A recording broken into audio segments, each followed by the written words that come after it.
Hello, everyone, and welcome to the Robotic Systems Enterprise 2022 Design Expo video presentation. My name is Ian Matson. I am a second-year electrical engineering major with the team responsible for projects on the AutoDrive Challenge and GVSC Leader Follower. I'll also be presenting alongside J3016, who will be talking about the Leader Follower project later on. Our mission statement here at RSE is that we are an industry-driven enterprise that is focused on solving industrial and engineering problems in the real world. Our goal is for all of our members to gain industry knowledge, interdisciplinary teamwork skills, and communication skills that'll benefit them in the industry later on. Many of our members have gone on into autonomous vehicle and robotics companies, and we're very proud of the work that they're continuing to do today. And our goal is for all of our current members to follow their footsteps. An overview of our projects. Here on the bottom of the screen, we have a video of our t-shirt cannon team firing. And on the right, we have a video of our NeoNet arm team drawing our flame logo on a piece of paper. Both of these teams are sub-teams that are mainly used as training teams for our new members, where they get to interact with fun projects that are not as intensive or as ongoing as our main project, the AutoDrive Challenge, and our sub-project, GVSC's Leader Follower team. That brings us to the AutoDrive Challenge competition. In RSE, we compete as Prometheus Borealis to differentiate ourselves as a different team from the rest of the enterprise. There, in AutoDrive, we're responsible for making a Chevy Bolt fully autonomous at the end of a 4-year-long competition, known as AutoDrive Challenge I. Where we left off last year was we were getting ready to bring our vehicle down to M-City in Ann Arbor to compete in year 4 of AutoDrive I competition to show the final results of all of our efforts in building. There, we had to do tests such as object detection and object tracking, and we also had to have dynamic challenges where we had to have redundant sensors and pedestrian avoidance. Overall, we finished year 4 third out of 8 teams and top of the United States for the 2nd year in a row. Overall, in AutoDrive Challenge 1, we came away with the 2nd most trophies of all the teams, and we couldn't be more proud of our results. And we were getting ready to have a nice little break in the enterprise and move on to new projects and retire our vehicle, Borealis Prime. But AutoDrive had different ideas, and we began AutoDrive Challenge II as soon as it was kicked off in September. After the kickoff event, we learned that there would be one major difference in AutoDrive II from AutoDrive I, and that was that in the first year, we wouldn't have a vehicle to work with. Instead, the competition directors thought that we would benefit from honing in on our perception skills and instead have asked us to make a perception cart out of this toolbox. With this, we're supposed to mount all of our sensors onto the top of it and push it around M-City and detect things like traffic lights, pedestrians, animals, and other vehicles. We spent most of the semester working on the concept design and the down selection process to find the best combination of sensors and placement for our perception cart. Here we have one of the final Gantt charts, along with the drawing of the rough sensor placement for what we decided to be 4 cameras in the visible spectrum for object classification, and our 1 LiDAR assigned from AutoDrive for ranging and cross detection of pedestrians and other objects. One new challenge for this year was working with the new LiDAR unit from AutoDrive. GM has partnered with Subteams for the future of autonomous vehicle LiDAR, and we received one of the units in December and have been able to work with it since. It's been a big challenge from the last LiDAR units we're used to working with, but we've been excited to move ahead into the future. As we approach the end of the spring 2022 semester, there's still plenty of work to be done before our first competition in June.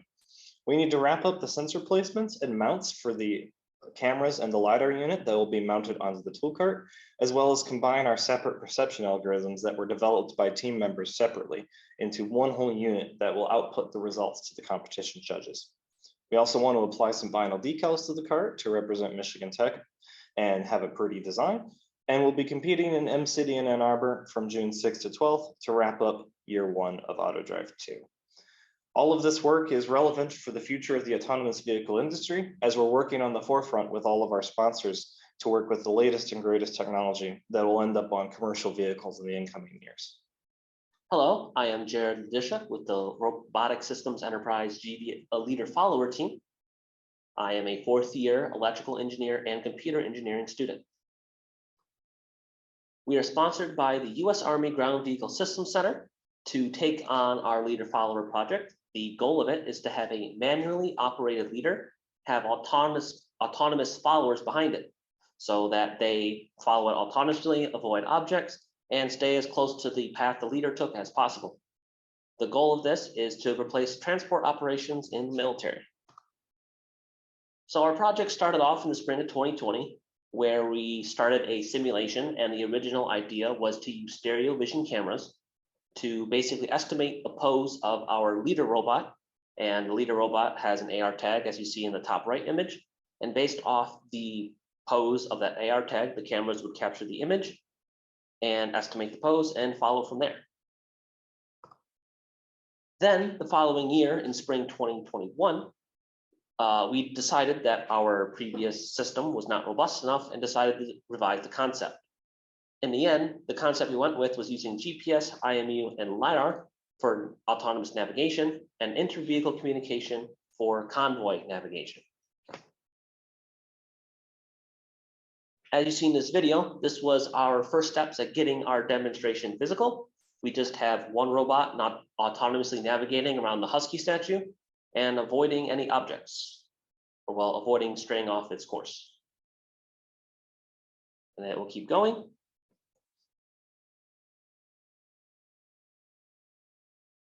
How our robot does this is seen in this video. It uses its LiDAR, where it basically shoots out lasers and then waits for them to bounce back.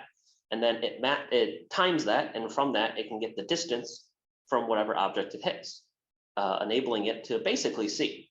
And here you see is a visualization of those lasers shooting out and coming back into our LiDAR. And this is basically what the robot sees. Using this, it can detect objects, whether they're static or mobile. And then it takes this information and is able to build a plan with it to move from point A to point B. Then in this video, due to the weather, we had to go indoors. We added obstacles in the path to make sure that our robot can not only detect them, but path around them. As you see, the robot went up to the chairs, detected them, and is now pathing around it so that, and then will remerge with the original path and continue on moving forward. Next step after that was setting up inter-vehicle communications. In this video, you will see we have our leader moving around, and then a follower that will move to the most recent position of the leader. This is not the most accurate path, but it was the first step towards our convoy system. Then the grand finale of the system. Here we have 3 followers following the path of the leader. They are using a cue, which enables them to follow a more specific path of the leader, so that way we don't have corner cutting. The system is a bit slow, but it is functional. For future work of this project would be mostly improvements, as it is functional, but as albeit slow. So we would speed up the convoy and also add person following to the convoy. That way, the leader jackal is replaced with a person and just have basically a bunch of robots following around like your mother duck. The ultimate goal would be to demonstrate this system next fall at the Rossum's Universal Robots 100th anniversary, which the school is hosting an event to honor the 100th anniversary of the first usage of the word robot. Thank you, Jared. Before we go today, we'd like to acknowledge several people, mainly our advisors, Dr. Jeremy Boss and Dr. Dale Robinette. Without them, we would be without a clue as to where to proceed, and they've provided so much time and effort into the enterprise over the course of the years. They are truly outstanding individuals. I'd also like to thank the GVSC mentor, Mr. Ryan Wood, part of the U.S. Army's Ground Vehicle Systems Center out of Warren, Michigan, for mentoring the GVSC leader-follower team over the course of the past 3 years. We thank him for his support. And lastly, we'd like to thank the AutoDrive sponsors of all of their partner companies, as well as General Motors and SAE themselves for hosting the competition. Thank you, everybody, for attending the Robotic Systems Enterprise Design Expo 2022 video. Be sure to be in touch with us on our social media or website, and have a great day.